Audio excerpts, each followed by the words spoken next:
ito pong pagkakapirma ng Pangulong Bongbong Marcos sa ating pong 6.793 trillion pesos na pambansang budget para po sa taong 2026. And ang balita ay meron ding binito ang Pangulo. Hindi lahat ay inaprobahan niya. Ano po ba ang... kasi may mga statement dyan ha? Na nagsasabi na ito pong pinirmahang ito ng Pangulo na budget at yung pagbito niya sa 92.5 billion pesos na unprogrammed appropriations ba ito? Bahagi ng unprogrammed appropriations. Ay ito daw po, ayon kay Senador Soto, ang isa sa nakita niyang pinakamalinis na budget, pinakamaayos at lininis pa. Yun. Mas inayos pa ng Pangulo. Ano ginamit na panglinis kaya, Jen? Well, mukhang... Kasama ba si Senator Soto nung linisin? well, bilang Senate President siguro siya, ako naniniwala na maaaring kasama siguro din siya. Ayan po, yung sa Malacanang. Hindi kasi kung ako, pagka sinabi kong malinis, dapat kasama ko, nakita ko talagang malinis. Di ba? Baka nabalitaan niya lang na malinis eh.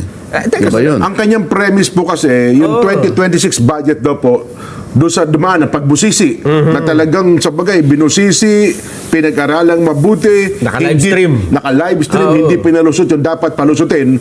Abay, para sa kanila, malinis na po yun. Kung naka-live stream, Jen, alam mo, nakikita mo. Opo. Nakikita mo lang.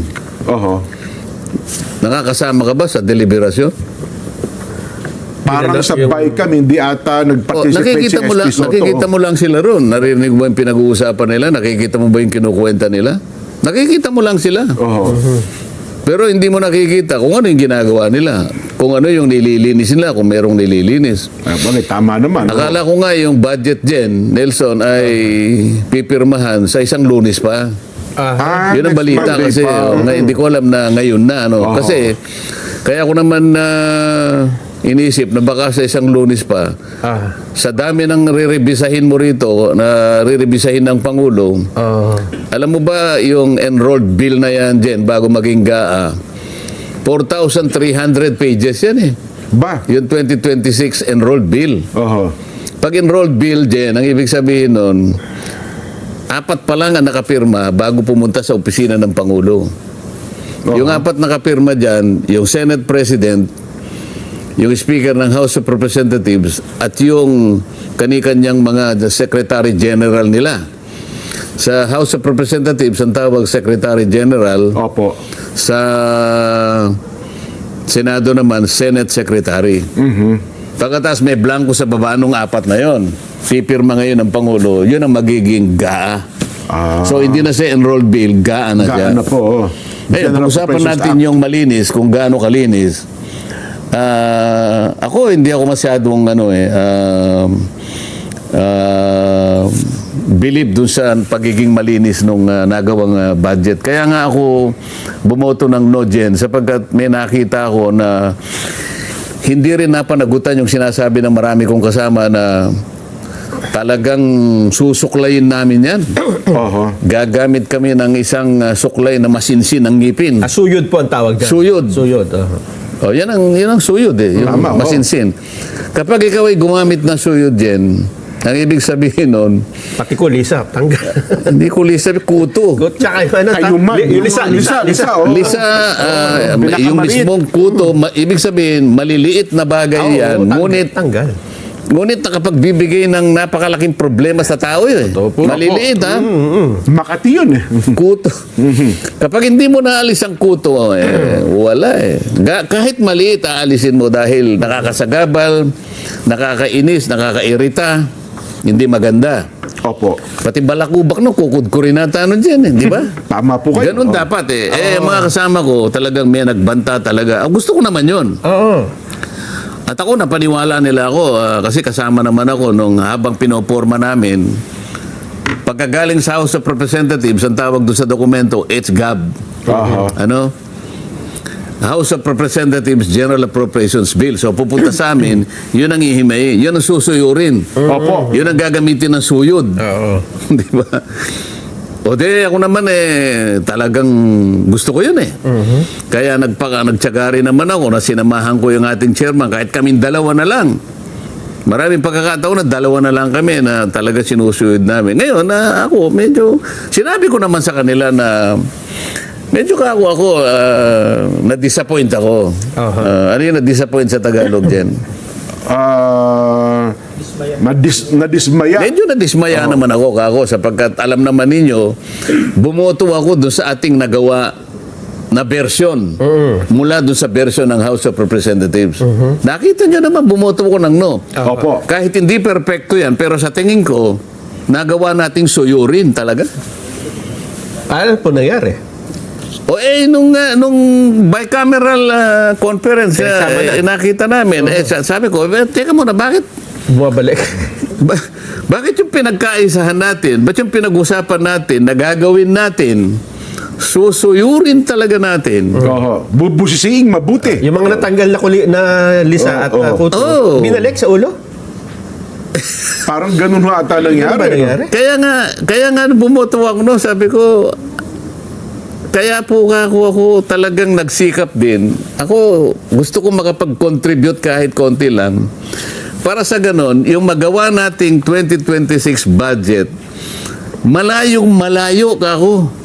Sabi ko nga million light years away from the 2025 budget. Yun ang ginamit kong pananalita dyan. Grabe, million light. Gusto kong ilayo doon, sabi ko, sapagkat alam natin, ang 2025 budget, may nagsabi at marami nagsabi, it is the most corrupt and it is the most anomalous budget the Philippines ever had in years.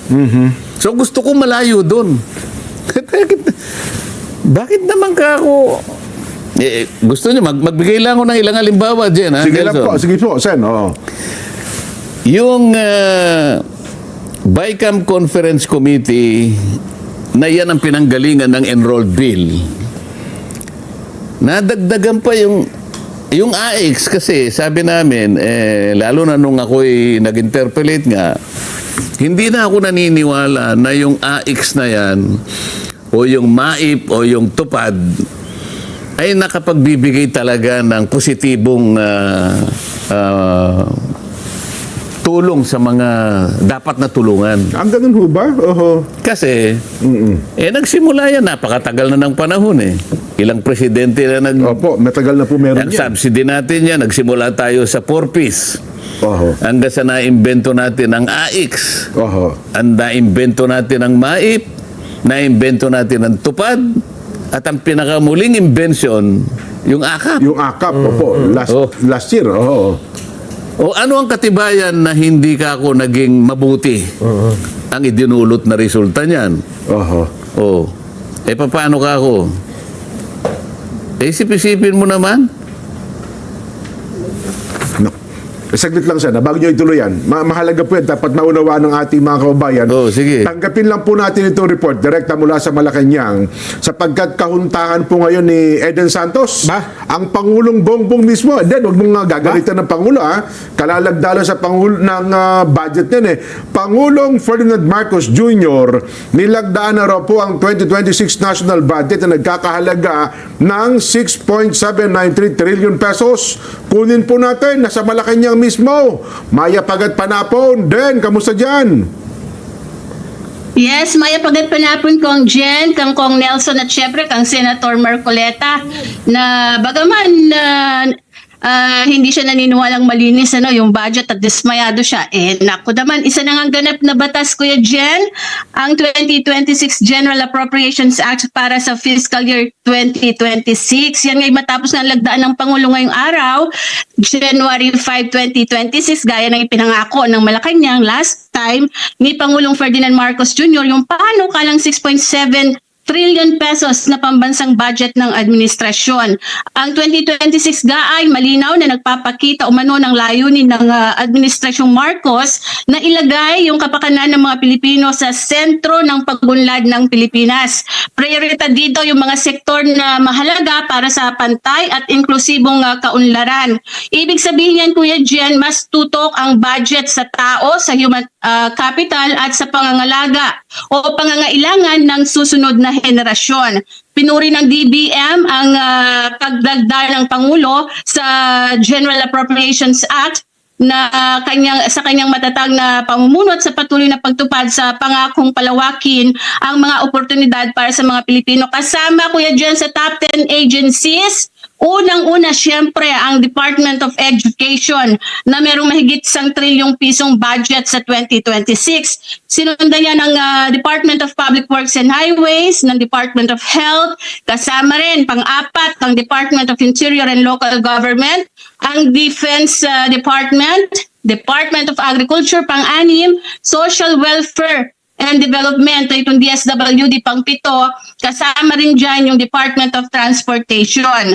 Ang edukasyon, Kuya Jen, ay talaga namang dapat number 1 yan sa budget, ano? Pero itong taong ito, mas tinaasan pa yung alokasyon para sa DepEd, kung saan ay kasama sa budgetan ng pondo ay yung paglikha ng mahigit 30,000 teaching at non-teaching plantilla positions para daw maisulong yung dekalidad na edukasyon sa ating bansa. Sa kalusugan, may 1 billion pesos na budget para doon sa sinasabi nila, no, pinagmamalaki na zero balance billing, na antabayanan natin sa taong ito kung marami ang makikinabang niyan. At syempre yung agrikultura para doon sa mga magsasaka at mangingisda na susuportahan ng budget nitong 2026. Gayon din yung farm to market roads, kasama yan sa merong alokasyon. At yung social services na pinaglaanan ng 270 more billion pesos ng gobyerno ay tinaasan din yan. At yung iba pa na mga sektor para naman mas lalong maiangat yung buhay at pamumuhay ng mga Pilipino. Kasama naman, Kuya Jen, dun sa binito ng Pangulo na nagkakahalaga ng 92.5 billion pesos, yung budgetary support para sa GOCCs, gayon din yung fiscal support sa CARSO, yung Comprehensive Automotive Resurgence Strategy Program, 2 bilyong insurance for government assets, gayon din yung sa LGU shares, merong 14 million at iba pa. At yan po alam ni Senator Marcoleta, yung mga binabanggit natin na yan, na sa 10 line items, 7 yung ibinito ni Pangulong Marcos kanina lamang sa ginanap na ceremonial signing sa Malacanang. Kuya Jen, yan muna ang update. Back to you. Pero mabilis din kasi na-expect natin bago matapos ang buwang ito, malalagdaan ng Pangulo. Pero ang bilis, ngayon pa lamang, unang Lunes ng taon, inapirmahan agad niya.